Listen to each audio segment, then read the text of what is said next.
आणि आता जी मला काही सोशल मीडियावर कॉमेंट्स येतात ना की तुम्ही अतिशुद्ध उच्चार का करता प्रत्येक गोष्टीचा, किंवा तुमचे मराठीचे उच्चार खोटे वाटतील इतके शुद्ध का असतात.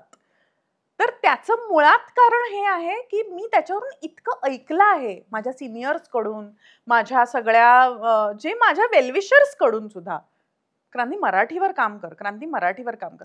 ते मराठीवर काम करून करून करून करून नाही, आपली भाषा आपल्याला कशी येऊ शकत नाही, किंवा आपण उत्तम मराठी का, आपले उच्चार का चुकतात, ह्याचं मला इतकं मानसिक दडपण आलं होतं की त्याच्यानंतर मी त्याच्यावर काम करून करून मग अनेक शोज, अनेक इव्हेंट्स, अँकरिंग पासून सगळे, आणि you name the biggest event in Marathi and I have anchored it. So ते त्याच्यासाठी त्याच्यावर खूप काम केलं गेलं. आणि मग तर तुम्ही मी माझं पहिलं नाटक होतं, मग त्याच्याबरोबर सायमल्टेनियसली श्रीमंत करू लागले मी, श्रीमंत दामोदर पंत. आणि मग पहिला सिनेमा माझा होता ऍक्च्युअली सून असावी अशी. तो मी कॉलेजमध्ये सुरू केलेला FY ला असताना. तो मी TY नंतर बाहेर आला मला वाटतं. हो हो हो तो अनेक वर्ष बनत होता आणि त्याच्यात मी मोठी होते नाही दिसत आहे असं मला वाटतं. पण द फेमस जो पहिला सिनेमा होता तो जत्रा. हो, आणि जत्रा ही म्हणजे फायनल इयरला होती ना कॉलेजला, तेव्हा पिक्चरचं शूटिंग रत्नागिरीला करत होती आणि एक्झाम चालू, उद्यापासून एक्झाम, ही 1 आठवडा रत्नागिरीला होती. मी म्हटलं अगं तुझा पहिला पेपर काय लिहिणार, हे सून असावी अशीच्या वेळी काय लिहिणार पहिल्या पेपर मध्ये. मी बरोबर केलाय अभ्यास, तू काय काळजी करू नकोस, तू माझा फक्त रिझल्ट बघ. आणि आली दुपारी 2च्या पेपरला गेली, सकाळी आली शूटिंग वरून, 2च्या पेपरला गेली, नंतर पेपर सगळे दिले, रिझल्ट लागला. म्हटलं काय बाई तुझा रिझल्ट? काय नाही, आहे बरोबर आहे, काय काळजी करू नको. ग्रॅज्युएशन तुझं कम्प्लीट नसशील करणार तर हा अभिनय क्षेत्रातही जायचं नाही. मला तुझं ग्रॅज्युएशनचं सर्टिफिकेट हातात दे, तुला काय वाटेल ते कर. सो आफ्टर दॅट मला ऑप्शनच नव्हता. मी FY ला असताना पासून प्रोफेशनल थिएटरमध्ये काम करते. तुम्ही मी FY ला होते, श्रीमंत FY ला असताना, दामिनी सिरियल मी SY ला असताना केली. सो माझं काम ऑलरेडी, मी कशाला, मी क्षितिजोग, मनवा नाईक, आम्ही सगळ्याच कॉलेजमध्ये असताना पासून काम करतोय. पण सोडायचं नाही कॉलेज. TY ची डिग्री प्रॉपर ग्रॅज्युएशन करून सगळं केलं मी. आणि आई वर्किंग असली ना की आपल्याला बऱ्याच गोष्टी आपण आपसूक शिकत जातो, किंवा तिच्याकडनं नकळत ते संस्कार आपल्यावर होत जातात. त्यामुळे ते कसं होतं तुमचं, कारण आई वर्किंग वुमन. हो हो हो. तर नाही, आणि मुळात आई वर्किंग वुमन असल्यामुळे बाईनी काम करू नये, किंवा बाईनी घर चालवावं, फक्त घरात लक्ष द्यावं, ही माझ्यात. आणि इनफॅक्ट समीरची आई सुद्धा बिझनेस वुमन असल्यामुळे ना आज मला त्या गोष्टीचा फायदा होतो की लग्न झाल्यानंतर पण काम करत राहिलं पाहिजे. म्हणजे अनेकदा असं होतं की मी गाडी चालवत असते आणि समीर बाजूला बसलेले असतात. सो ही नेव्हर सेज की नाही नाही मी आता पुरुष आहे, मी गाडी चालवतो, तू बघ.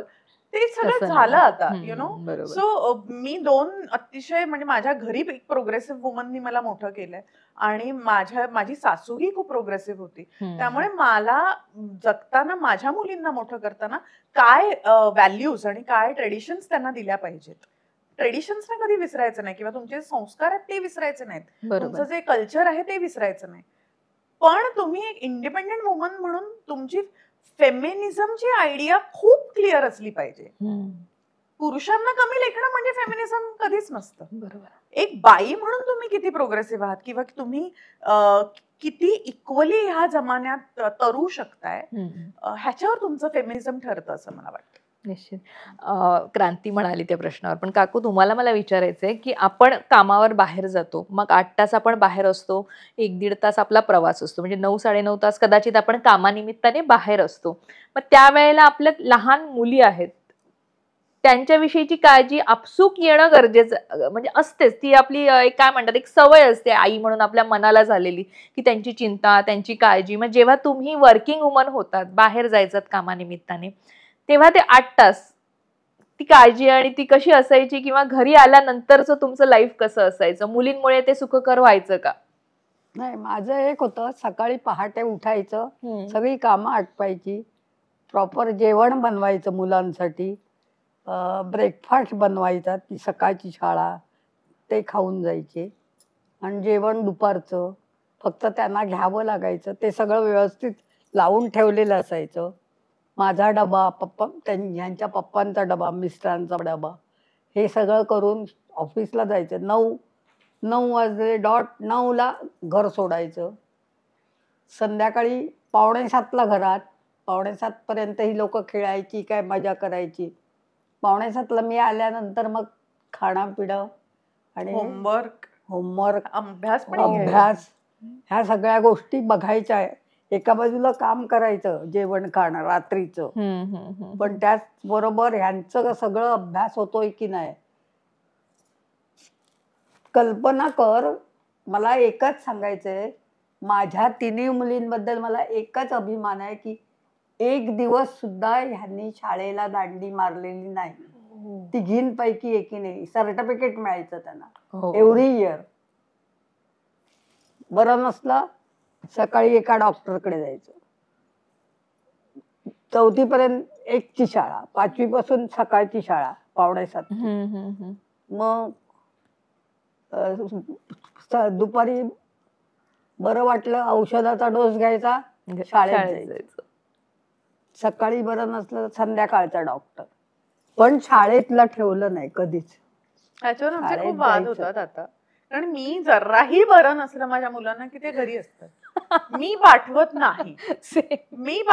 आणि ही तुम्हाला मी कसं कसं पाठवलंय म्हणजे, पण मला नाही पाठवायचंय माझ्या मुलांना जसं. मला मी तशी गेले चिवची करत, पण हिला अभ्यासाचं खूप महत्व आहे, खूप. त्यामुळे माझी ताई डॉक्टर आहे, माझी मधली बहीण इंटिरियर डेकोरेटर आहे, जिचं आता स्वतःचं प्रोडक्शन हाऊस आहे. So everybody is educated. She saw to it की माझ्या मुलांचं पूर्ण एज्युकेशन व्यवस्थित. माझ्या तिन्ही मुली आहेत ना, तिन्ही मुली एकदम व्यवस्थित शिकलेल्या, स्वतःच्या पायावर उभ्या, डिपेंड नाही कोणावर. त्यामुळे मला अभिमान आहे. आणि मला तर मुलगा नाहीये, पण माझ्या तिन्ही मुली मुलासारख्या आहेत. बरोबरीने ऑल्सो ही जेवढं करायची ना तेवढं आता मी नाही स्वतःला इमॅजिन करू शकत. आपल्याकडे तरी ती सोय आहे ना की कुक आली, मग मेडच आली, मग भांड्यांना कोणीतरी, मग डस्टिंगच कोणीतरी करतंय. एक दिवस पण मेड नसली की आपण असे असे होतो. You know what I am saying. मुलांना बघायला वेगळ्या 2 बायका आहेत. तर हिनी जे आयुष्य सगळं म्हणजे काम करून, जेवण करून, भांडी वगैरे आटपून, कपडे मशीनला लावून, ते सुकत घालून, घड्या करून, मी इमॅजिनच नाही करू शकत. म्हणजे तिने असं वेस्टर्नच लाईफ जगली आहे ती, जिथे बायका सगळंच करत असतात. ते करत असताना सगळं अटेंड करायचे प्रोग्राम, सगळे लग्न कार्य, साखरपुडा, बारसा, घरातले असेल तेही करायचे. असं नाही की त्याला नाही जायचे. हा बरोबर, हा शेंडे फळ. मी बरोबरच आहे असिस्टंट. असं कधी झालंय म्हणजे क्रांती गुणी होतीच आहेच, आणि तुम्ही जसं म्हणताय मगासपासून, पण कधीतरी 5 बोट मारायचा एक चान्स मिळालाय? मारलायत कधी? हो. धपाटे दिलेत का? मला मारलंय का? हो, अभ्यासासाठी दिले, फक्त अभ्यासासाठी. आणि कोणाच्या घरी, कुठल्याच गोष्टीसाठी नाही, कोणाच्या घरी जायचं नाही त्याच्यासाठी. माझं एक होतं, कोणत्या घरी नाही जायचं आणि स्टडी करायचा. जो आहे तो स्टडी करायचा. नंतर तुम्ही खेळा, खा, मस्ती करा, काही करा. अगं तुला माहिती नाही, 10वीची प्रिलिम होती आणि मी सांगून गेले, बघा ह्या पेपरचा अभ्यास तुला करावा लागेल, उद्या हा पेपर आहे, लक्षात ठेव. मी घरी आले 6:45ला, तर ही बाई घरीच नव्हती. अरे बापरे, आता काय करू? सगळीकडे बघितले, हिला विचार, तिला विचार. अगं बघितली का तुम्ही? नाही, आज ती आली नाही खेळायला. अरे मग कुठे गेली असेल ही? कोणाला विचारणार? तेव्हा फोनची सुविधा नाही. कळलं की नाही? मग काय करणार? मी आपली सगळं काम मी आटपलं आणि आपली 6:45 वाजता आले आणि जे काम होतं ते केलं. खाली जाऊन उभी राहिले ही कुठे दिसते का काय. हे आली 8:30ला. मस्तपैकी एक सर्टिफिकेट होतं, ते असं धावून, कारण तिला माहिती होतं मी रागवलेली असणार. स्पोर्ट्सला गेलेली, स्टेट लेवल खेळायला. आणि शाळेतलीच टीचर हिची, तिने हिचं नाव सजेस्ट केलेलं हिला स्पोर्टला पाठवायचं, आणि की एका मुलाला तुझ्या बरोबर ना. ती दोघं स्पोर्टला गेली आणि स्पोर्टमध्ये सर्टिफिकेट पण घेऊन आले. मग मी काय बोलणार? म्हटलं हे सगळं ठीक आहे, उद्याचा पेपर आहे आणि प्रिलिम आहे, ते लक्षात ठेवायचं.